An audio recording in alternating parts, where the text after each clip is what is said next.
Historias de la economía.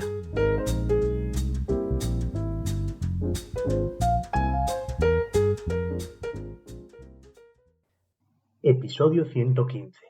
Auge y caída de una potencia económica, la burbuja japonesa.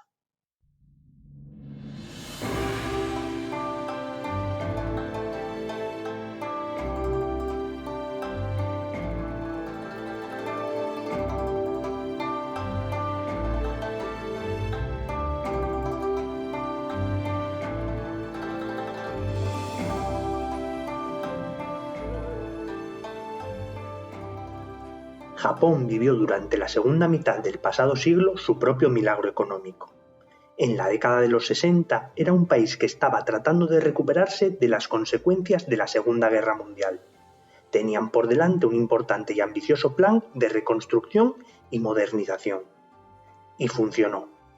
La inversión en industria y tecnología, junto con la disciplina y determinación de los ciudadanos nipones, da sus frutos y catapultan a Japón a la categoría de potencia mundial. La colaboración entre el gobierno y el sector privado canaliza la inversión en sectores clave, como la industria pesada, la electrónica y la tecnología. Compañías como Toyota, Honda o Sony comienzan a despegar y logran un reconocimiento internacional. La capacidad del país para producir bienes de alta calidad, duraderos y de bajo costo les coloca en una posición privilegiada a nivel competitivo. Destacan, sobre todo, las exportaciones de productos electrónicos y automóviles. El éxito es arrollador.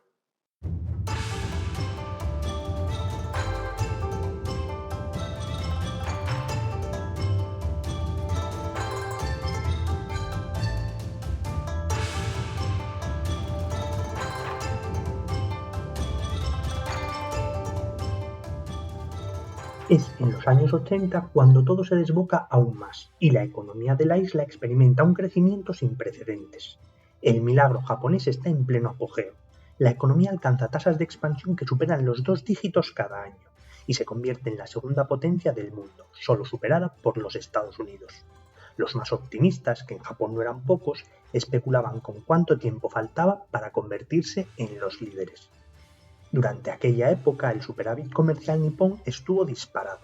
El dinero que entraba de forma masiva desde el extranjero era empleado por las empresas y sobre todo por los bancos para adquirir tierras y acciones. Los precios de estos activos comenzaron a crecer a porcentajes astronómicos. De esta forma, el mercado inmobiliario hacía crecer el mercado de valores y viceversa, creando un círculo vicioso infernal. En este proceso endemoniado, las acciones de una empresa se revalorizaban a partir de sus propiedades inmobiliarias, y esa revalorización se empleaba para comprar más bienes inmuebles.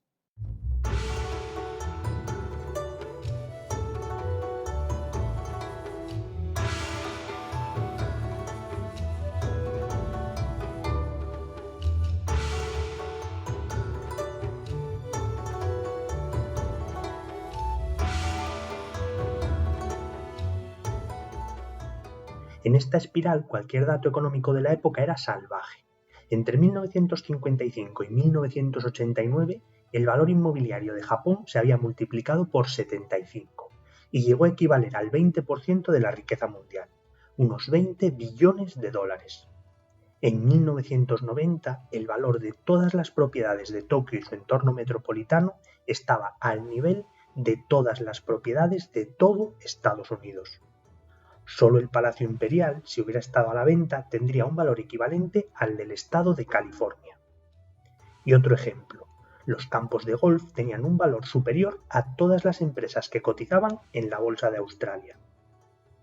Al mismo tiempo, los índices bursales nipones vivían un fenómeno parecido, debido a esa interconexión que comentábamos que existía entre los valores inmobiliarios y las acciones de las empresas. Así, el valor de las cotizadas japonesas se multiplicó por 100 entre 1955 y 1990. A comienzos de ese año, la capitalización de la bolsa japonesa superó a la de Estados Unidos. A pesar del crecimiento y de la sensación de euforia, que habría que matizar porque en realidad era mucha la gente que sufría las consecuencias de esta situación económica sin beneficiarse de sus ventajas, había importantes nubarrones en el horizonte. estaban subidos a una burbuja que no iba a tardar en estallar. A finales de la década de los 80 empiezan a verse los primeros síntomas de agotamiento.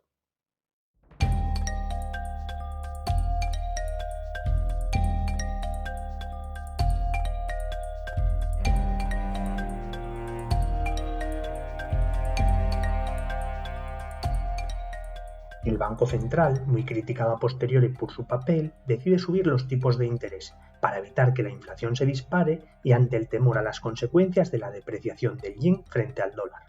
En esa época, en concreto en 1988, cuando la sensación generalizada era que el precio de la vivienda nunca iba a caer, que la prosperidad sería eterna, los precios de los activos inmobiliarios empiezan a reducirse en algunas zonas de la capital del país. Era la primera señal. Cada año eran más las ciudades en las que los precios se estancaban o en el peor de los casos caían. El colapso definitivo llegó en 1990. Inversores y propietarios se dieron cuenta de que los precios eran insostenibles. Particulares y empresas que habían pedido préstamos para comprar activos inmobiliarios se encontraron con que sus propiedades valían menos de lo que debían. Esto se tradujo en una crisis financiera, ya que muchas empresas no podían cumplir con sus obligaciones. Este círculo vicioso entre acciones y mercado inmobiliario provocó que la bolsa de valores, esa que había llegado a igualar en capitalización a la de Estados Unidos, se hundiera. Los precios de los títulos se desmoronaron y el Nikkei, el índice de referencia, perdió un 63% de su valor en 2 años. Con los bienes inmuebles actuando como garantía de las acciones, el sistema financiero entró en una grave crisis. Se esfumaron billones de dólares.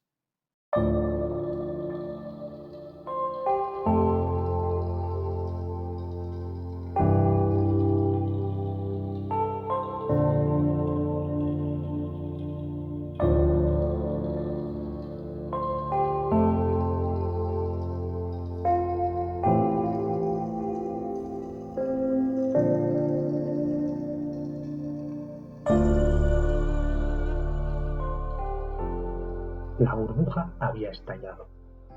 Y las consecuencias fueron terribles para Japón. Por un lado, la explosión del precio de los activos tuvo un fuerte impacto en la economía.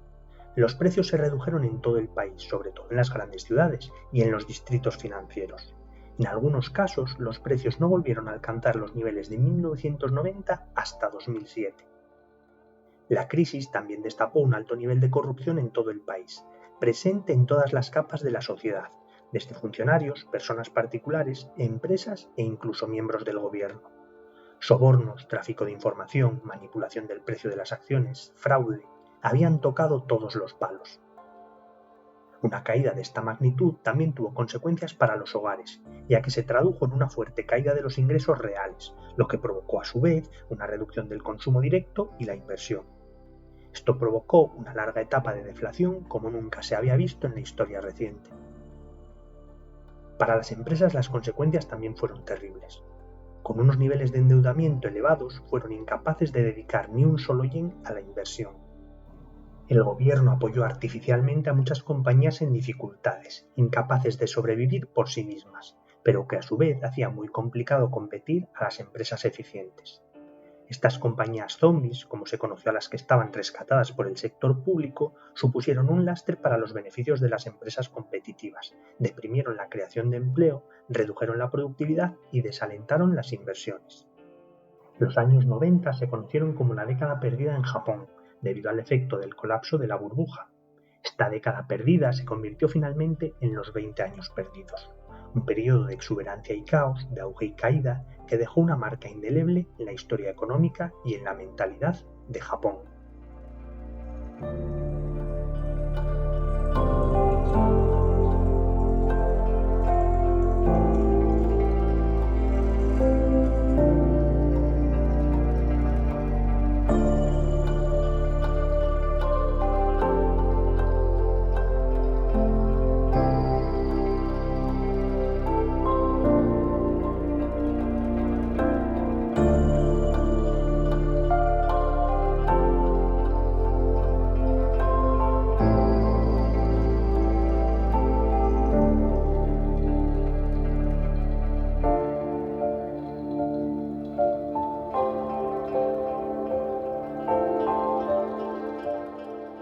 La edición sonora de este capítulo es cosa de Remo Vicario, mientras que el guión y la locución son cosa mía y soy Javier Calvo.